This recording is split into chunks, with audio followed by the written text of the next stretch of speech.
Madame le maire de Flayos dans le Var, vous êtes dans le cercle Nos Campagnes. Pour quelle raison? Ben, pour la raison que de porter à connaissance ce qu'est la vie dans nos campagnes, nos difficultés, tous les paradoxes liés à la vie à la campagne, et puis parler de comment on vit à la campagne, quelles sont les idées que nous avons pour pouvoir maintenir ce cadre de vie qui nous est si cher. Alors Flayos, que c'est quoi? C'est des olives, qu'est-ce qu'il y a là-bas? Alors Flayos, c'est un clocher. Oui, déjà. Ça commence par là, c'est vraiment le centre du village. Et puis oui, c'est beaucoup de viticulteurs ou d'oléiculteurs, bien que avec de la transformation sur la production, puisque on est quand même dans une phase de réchauffement qu'on ne peut pas ignorer. Et donc, je commence à avoir quelques personnes qui s'installent pour faire du pistachier. Et oui, à transformer leur culture pour qu'elle soit mieux adaptée au climat qui arrive. Voilà. Karine Aster, c'est quoi vos problèmes justement que vous avez vous à résoudre par rapport à cette ruralité?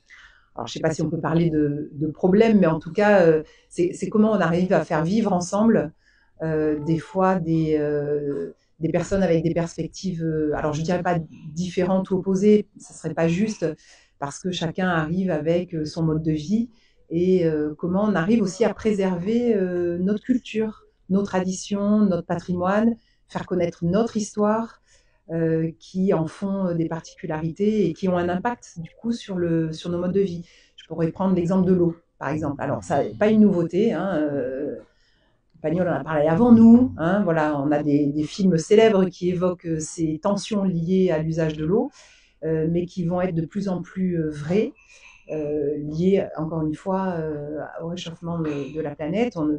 Pour exemple, l'an dernier, on a failli couper l'eau au mois de juin. Voilà. On nous dit souvent que les cigales peuvent poser des problèmes à certaines personnes. Est-ce que c'est vrai chez vous? Il y a de la cigale, il y a des cigales. Alors, c'est vrai. Il y a des cigales, et alors cette année particulièrement précoces, puisqu'on les entend déjà depuis 15 jours, ce qui est assez rare. Hein. Normalement, on les entend début juillet, mais là, les grosses chaleurs ont fait qu'elles sont sorties plus tôt. Oui, il peut y avoir quelquefois des témoignages de lassitude en fin de journée, de les entendre chanter jusqu'à 22 heures, et avec de l'incompréhension sur ce phénomène on ne peut plus naturel et auquel on est très attaché. Il n'y a pas de solution. Bien sûr que non, il n'y a pas de solution, il faut les laisser vivre et chanter. C'est tout le charme de notre Provence. Est-ce que c'est vrai que vous avez aussi des sangliers qui arrivent massivement chez vous dans votre village? Alors oui, comme toutes les communes rurales, on a des sangliers qui sont régulés malgré tout tout au long de l'année, mais avec un rapprochement dans les habitations qui s'est accéléré ces dernières années, lié sans doute à l'arrivée du loup, qui descend du plateau de Canjuers et qui fait reculer les populations de sangliers.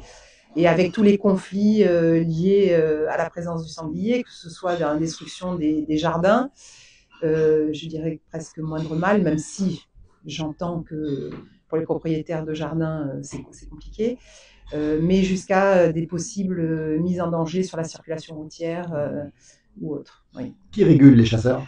Bien sûr, les chasseurs sous autorisation préfectorale via le lieutenant de louveterie lorsqu'on a des quartiers engorgés par leur présence qui peuvent créer des désordres. Merci beaucoup, Madame le maire, d'un beau village provençal. On entend presque les cigales. Je vous invite vraiment à venir visiter ce beau village. Ce sera avec grand plaisir. Quand vous voulez. Merci. Avec grand plaisir.